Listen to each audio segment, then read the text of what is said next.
এতিয়া বিজেপি দলটো আসল পুৰণা বিজেপি দল নাই, গোটেই কংগ্ৰেছত দুৰ্নীতি কৰা, সিন্ডিকেট চলোৱা, শ্ৰীৰামপুৰ গেটৰ পৰা এনেকে বেগে বেগে পইচা আমাৰ যিবোৰ মানুহ আছে গোটেইবোৰ বিজেপিলৈ আহি বিজেপিবোৰ বেদখল কৰিলে, গোটেইবোৰ মানুহে অনুপ্ৰৱেশ কৰি দিলে, অনুপ্ৰৱেশ কৰি এতিয়া বিজেপি বেদখল কৰি ল'লে, কংগ্ৰেছত দুৰ্নীতি কৰা, কাৰাপচন কৰা হ'ব।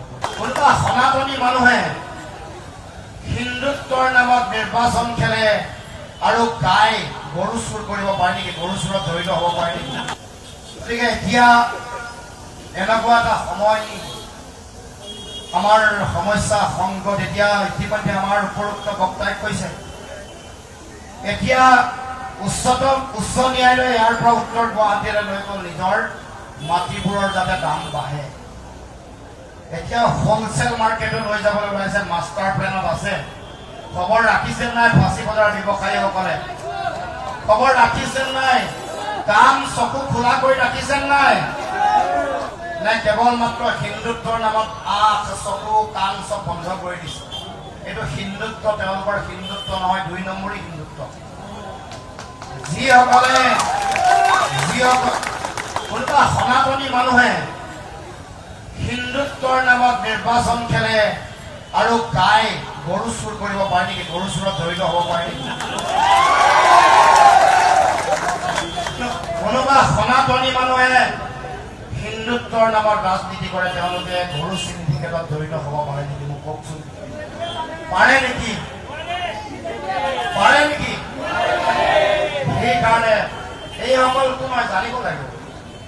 হিমন্ত বিশ্ব শৰ্মা বুলি আমাৰ অতি শ্ৰদ্ধাৰ আমাৰ হিন্দী ভাষী অসমীয়া যিসকল আছে, মাৰোৱাৰীসকলক মই কৈছোঁ, বা আমাৰ হিন্দী ভাষী যিসকল অসমীয়া আছে, বিহাৰীসকলক কৈছোঁ, তেওঁলোকক কৈছোঁ, হিমন্ত বিশ্ব শৰ্মা সেইজনেই হিমন্ত বিশ্ব শৰ্মা যিজন হিমন্ত বিশ্ব শৰ্মাই কংগ্ৰেছত থাকোঁতে আটাইতকৈ বেছি লুটি পুটি খাইছিল।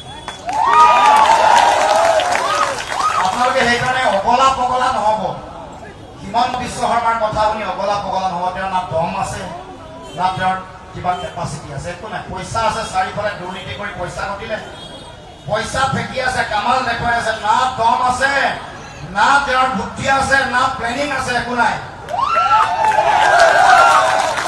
দম থকা হ'লে লুই বাৰ্জাৰ কেলেংকাৰীত জড়িত হোৱাৰ পাছত তেওঁ এনেকৈ বিজেপিলে যে মনত আছে নহয়, কি বুলি কৈছিল? মোদী ডাঙৰীয়াক ৰাস্তাই ঘাটে ঠেলাৱালা ৰিক্সাৱালাই চৰিয়াব বুলি কৈছিল। কি কৈছিল মনত পেলাই দিছো, পাহৰি যদি কৈছে মনত পেলাই দিছো। গুজৰাটৰ পানীৰ পাইপে মুছলমানৰ তেজ বয় বুলি কৈছে।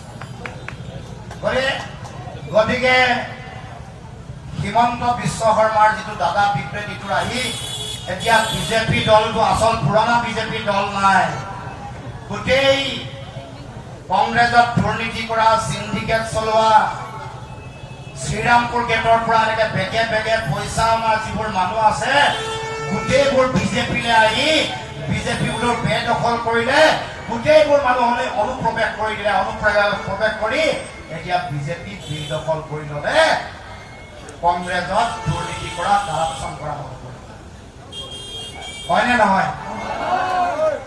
মই সেইকাৰণে কৈছো, আদৰ্শ বোলা কথা এটা যিসকলে ভাবি থাকে যে হিমন্ত বিশ্ব শৰ্মা হিন্দুৰ ত্ৰাণকৰ্তা, তেওঁ না হিন্দুৰ ত্ৰাণকৰ্তা, না তেওঁ অসমীয়া মানুহৰ ত্ৰাণকৰ্তা, না তেওঁ খিলঞ্জীয়া মানুহৰ ত্ৰাণকৰ্তা, তেওঁ কেৱল মাত্ৰ নিজৰ পৰিয়ালৰ ত্ৰাণকৰ্তা, পত্নীৰ ত্ৰাণকৰ্তা আৰু পুত্ৰক ধনী কৰিবৰ কাৰণে যিমান